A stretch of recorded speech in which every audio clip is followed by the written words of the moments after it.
This film is a second part in a three-part series for iBiology on creating effective scientific research presentations. Now, in the first part, I introduced the assertion-evidence approach. And the assertion-evidence approach has three main principles. Number one, build your talk on messages, not on topics. Number two, support those messages with visual evidence, not bullet lists. And then number three is, when explaining that visual evidence, fashion sentences on the spot. Whereas you might have just one sentence written on the slide, you will say 6, 7, 8, or 9 sentences in your talk. This second film does two things. First is, this film presents evidence showing that the assertion-evidence approach is more effective. After all, this approach requires quite a bit more work. You have to think deeply about what those message headlines are. You have to create that visual evidence. And then you have to practice enough that you can fashion sentences on the spot.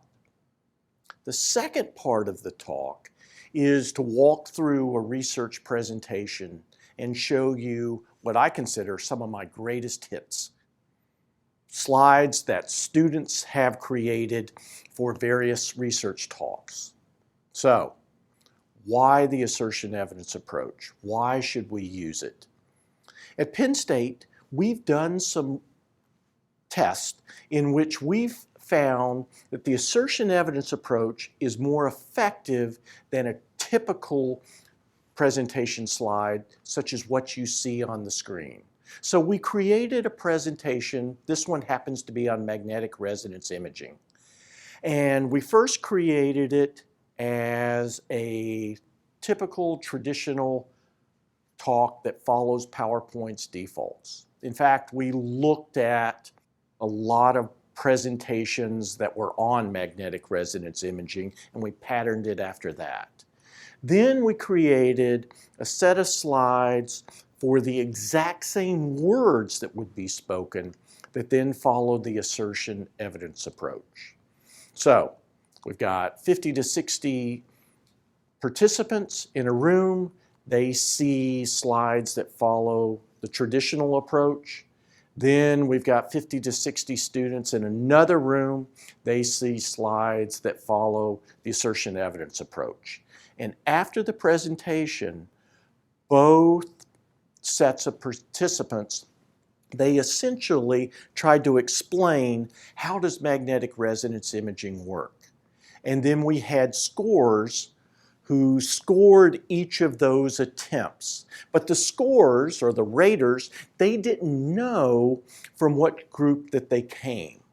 But what the raters found is, they found that the traditional approach, they scored on average about 42% in terms of how much they understood.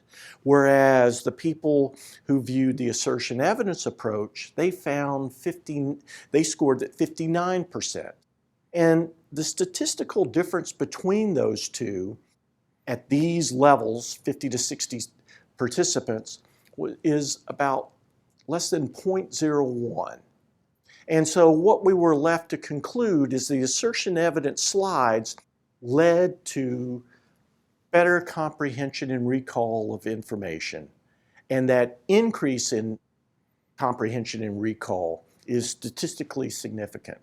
One thing that we also found is that the misconceptions that participants had in the traditional approach with traditional PowerPoint slides is about 10 times higher than for the assertion-evidence group.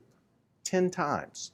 And what we think is happening there is that the participants, they're reading a bullet or something while the speaker is talking about something else.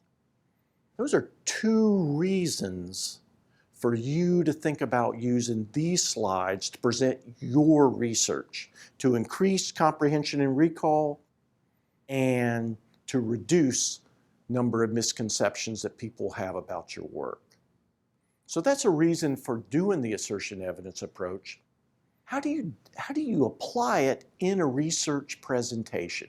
And so what I'd like to do is walk through some common scenes, sometimes talking about what's typically done, and then show you what's done in the assertion evidence approach. Okay, so here we go. First scene is typically a title slide. And at so many research conferences or at symposiums and seminars, you'll see people have a slide such as the following. Hello, my name is Stuart Apple. I'm working with Carrie Cho and Dale Gray, and we are from the Environmental Science Department at such and such a university. And what we are going to present today is atmospheric mercury depletion events in polar regions during Arctic spring. And then that slide is gone. And in those few nanoseconds between that slide and the next slide, think about how you're feeling as an audience member. Are you confident that you're going to learn a lot in this talk? Do you feel as if the train has left the station and yet you're not really clear on what the talk is about or what the title means? I think that's what many people have, or the state that they're in a research talk. We can do better than that. And now you kind of look at this slide and you wonder, I see a lot of slides like that. Maybe they've got different decoration, but why? Why do so many slides have this title on the top and then just the name and the affiliation beneath and maybe just some decoration? And you know why. I mean, the reason is that people are just following PowerPoint's defaults. PowerPoint tells them to do that. And so they'll put their title and then they'll put their affiliation. And what we're saying is, you can do better than that. You can do better than that. So what can we do? So I'd like to look at, actually this research was done by a young researcher at the University of Oslo, chemistry student by the name of Katrina Asmo. And she was going to give her first research presentation. And she was a little nervous about that. Moreover, the presentation was going to occur in Portland, Oregon. And so the people are going to be speaking in English, not her native Norwegian. But her English is good. Still, that's just one more thing for her to consider.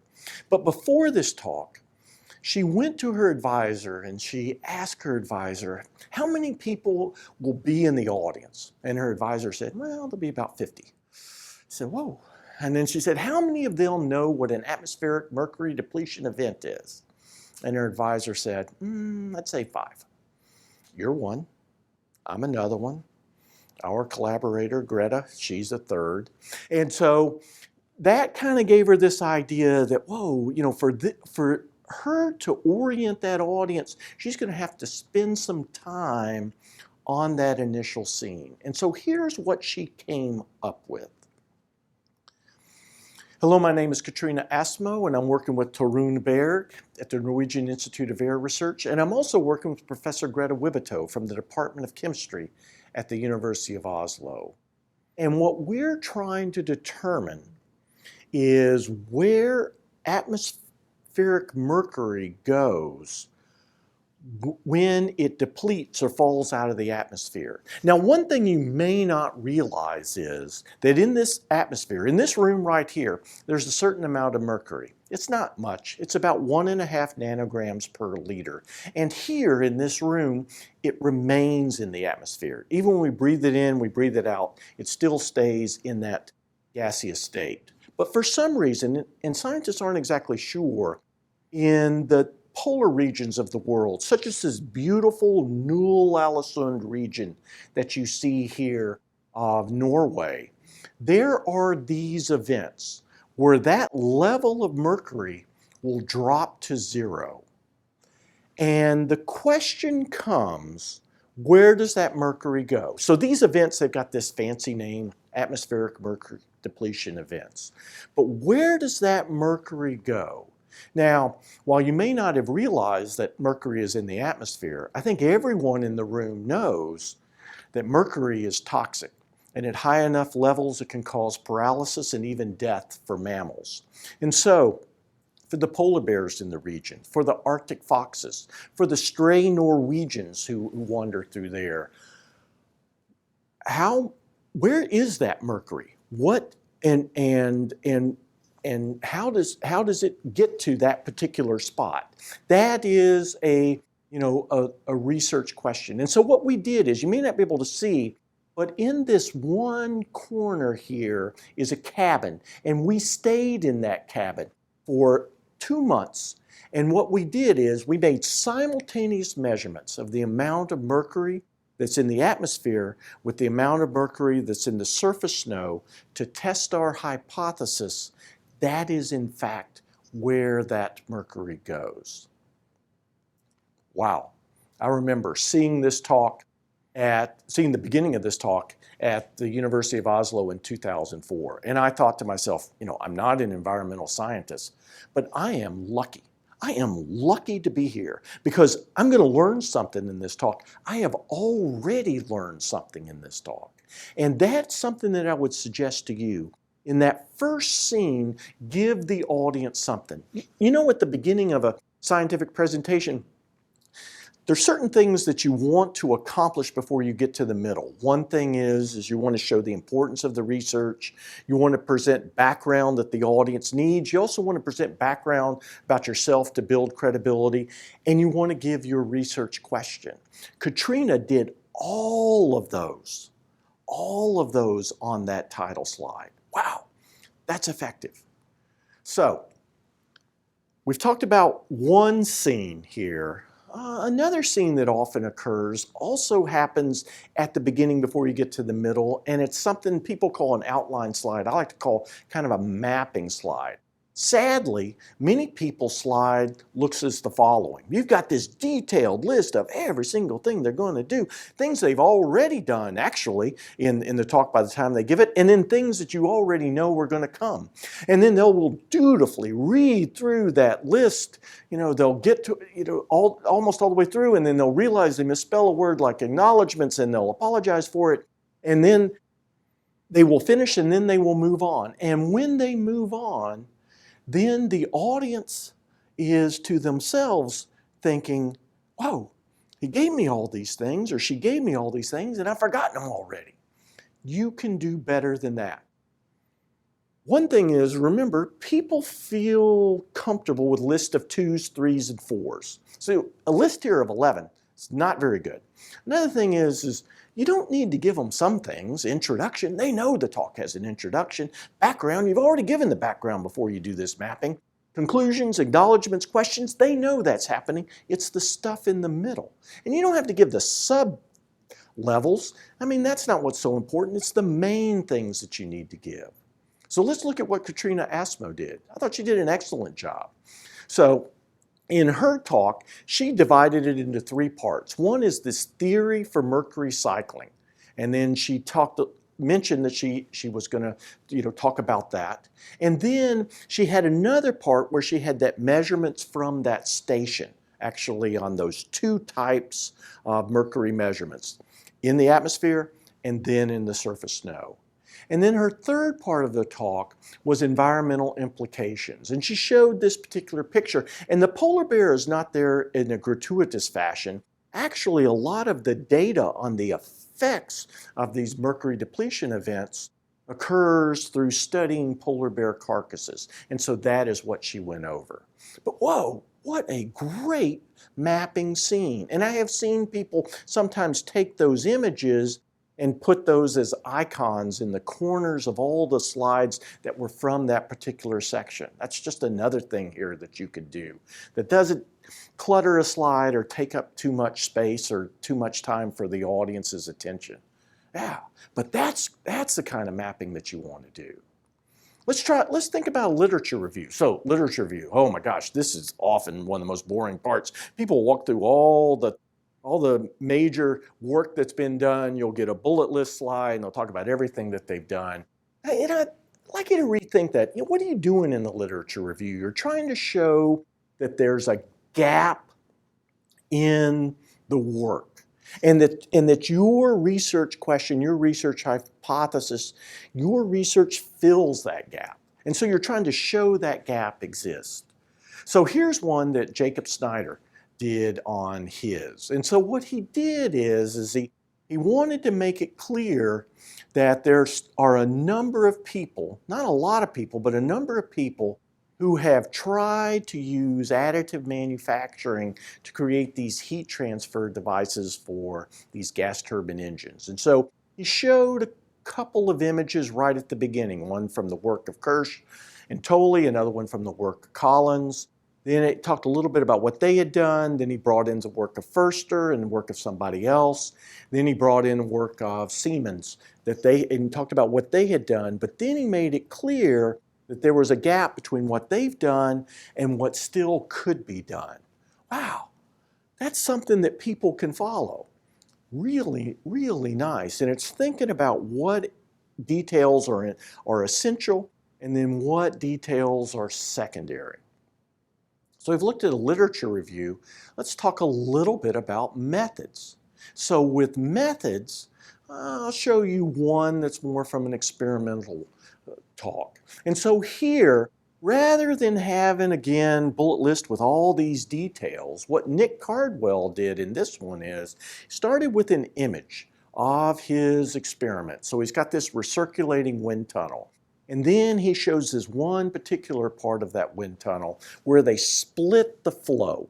And so the flow there splits. You see some of it goes in the blue part and some of it goes in that white part. And then in that center part, or that white part, what happens is they heat some of that flow. So now you've got two flows, the secondary flow in the blue part, and then the primary flow, but the primary flow is heated. And then they bring that secondary flow back in to try to cool the surfaces after the heated flow has occurred. And so they're simulating what goes on in a jet engine where they try to cool the parts downstream of the combustor. But really nice. Now Nick Cardwell, he knows a lot of the numbers on flow rates and temperatures, and so he was just able to say those. What you could do, if you don't have the confidence you could remember those, you could animate them into that white space, but then I would animate them out when they're not needed. Don't let those clutter the slide. But remember, the audience will have your paper. They can go back and refer to what things are. You definitely want to have those details and you want to know them and be able to respond to questions, but you don't need to put everything on the slide as so many people do. Let's look at a second method slide, and on this one, the speaker didn't have images such as the last one had. So let's see how he handled it. So this particular work was done by Jimmy Weber. And in a sense, what he's trying to do in this part of the methods section is just talk about how he is going to characterize this pollution of 53 streams in the Northeast.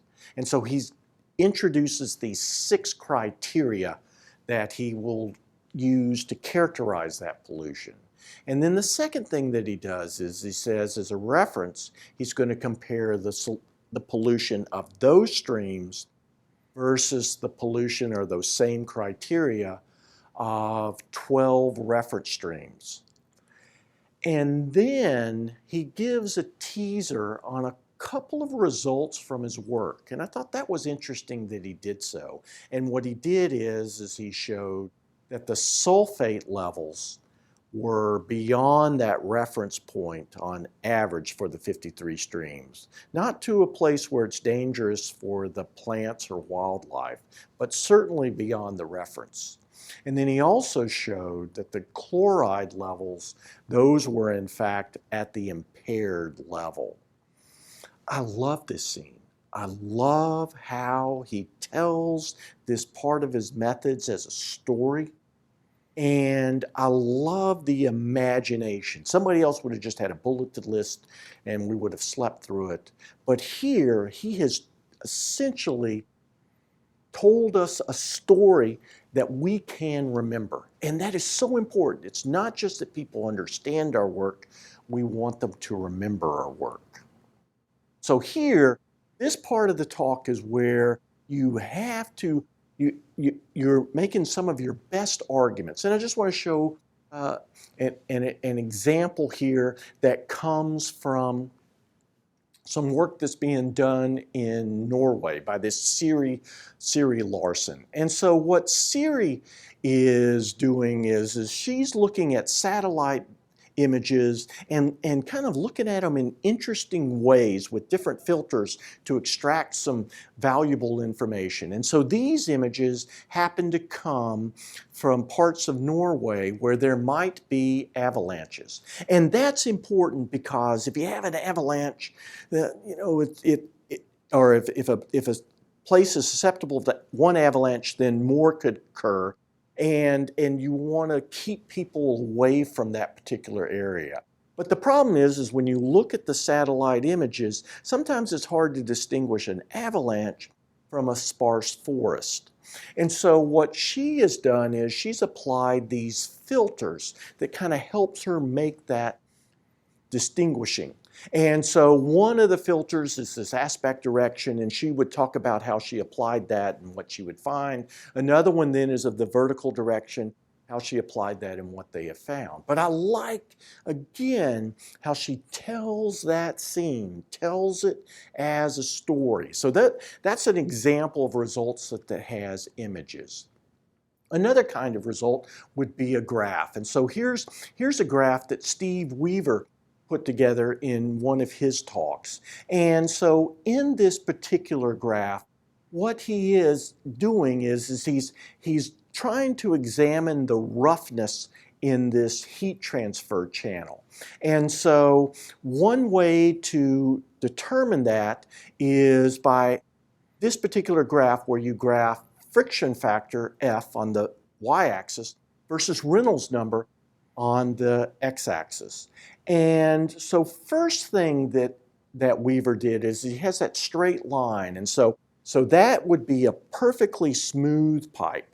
That would be the theoretical explanation, so from Blasius in 1894. And then here, then the dots, then those are his experiments showing that within experimental error, he matches the curve of Blasius.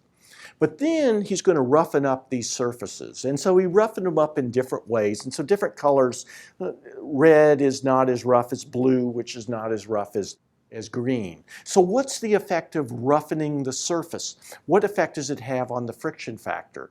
And then he animates in what that effect is. And then he shows that it increases that friction factor in all those cases. A couple of things here that I liked. One is, I like that he told things as a story. Another thing I liked is that here he was given his most important result. And he didn't start with the assertion at the beginning because he knew there would be some people who would be skeptical about that result. And he knew there would be others that if he gave that assertion at the beginning, it would be too much for them. They would be overwhelmed. So he started with a question that they understood. And then when he was ready, then he brought in his assertion. And so in a way, I think of this kind of scene as evidence assertion.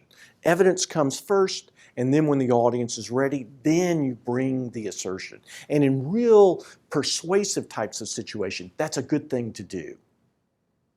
So let's move on to our last scene. And our last scene is the scene that you show at the end.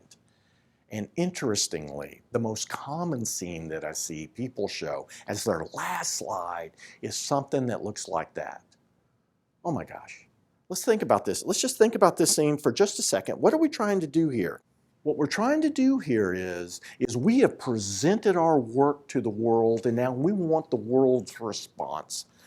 And so people are seeing our research here for the first time, and so maybe they're spending a minute and a half or 2 minutes on a graph, but now they're trying to formulate questions. How does this slide help them formulate questions about research that they've never seen before? And the fact is, it doesn't. This is a terrible scene. You can do so much better. Don't do that, please. I mean, think about it. Think about it from the audience's perspective.